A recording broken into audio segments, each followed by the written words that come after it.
បាទសួស្តីបងប្អូនទាំងអស់គ្នាដែលនៅក្នុងបណ្ដាញសង្គម YouTube ថ្ងៃនេះវិលត្រឡប់ជួបជុំនឹងខ្ញុំបាទសុផាត់ថ្ងៃនេះខ្ញុំបាទមានវីដេអូថ្មីមួយចង់បង្ហាញបងប្អូនទាំងអស់គ្នាអំពីការដាក់ profile នៅក្នុងកម្មវិធី Zoom ដែលតាមសំណពររបស់បងប្អូនហើយឥឡូវសូមបងប្អូនចុច Subscribe ម្នាក់មួយមកហើយនឹងដាក់សញ្ញារូបកណ្ដឹង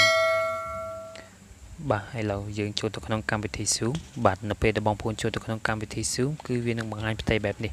យើងងាកមកក្រោមនៃខាងក្រោមនៃផ្ទៃទូរស័ព្ទរបស់បងប្អូននឹងឃើញមានពាក្យមួយចំនួនដូចជា meeting chat meeting និង setting អញ្ចឹងបងប្អូនចូលទៅក្នុងពាក្យថា add នឹងមួយទៀតអានឹងគឺសម្រាប់យើង contact ជាមួយនឹងលេខទូរស័ព្ទឬក៏ email តែបងប្អូនកុំខ្វល់គឺយើងចូលទៅក្នុង setting បាទនៅពេលដែលបងប្អូនចូលទៅក្នុង setting វានឹងបង្ហាញនៅផ្ទៃមួយទៀតគឺតម្រង់បែបបត់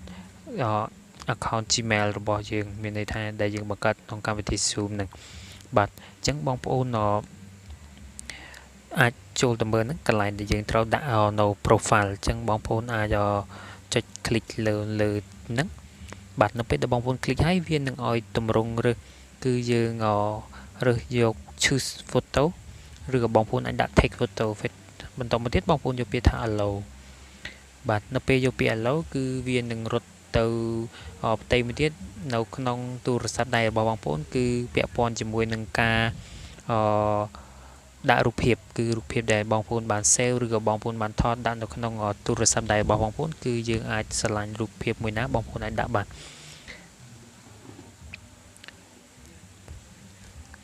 បាទចំពោះបងប្អូនដែលមិនទាន់បានចុច like និងចុច subscribe បងប្អូនអាចចុច like និងចុច subscribe ម្នាក់មួយនិងដាក់សញ្ញារូបកណ្ដឹងដើម្បីទទួលបានវីដេអូថ្មីៗពី channel ខ្ញុំបាទនៅពេលដែលខ្ញុំបាទផុសនៅពេលក្រោយបាទនៅពេលដែលយើងកាត់រូបវាតម្រង់ឲ្យសមជាមួយនឹង profile របស់យើងវាមិនធំពេកឬក៏មិនដាច់អញ្ចឹងបងប្អូនយកពាក្យថា done បាទនៅពេលដែលបងប្អូនយកពាក្យថា done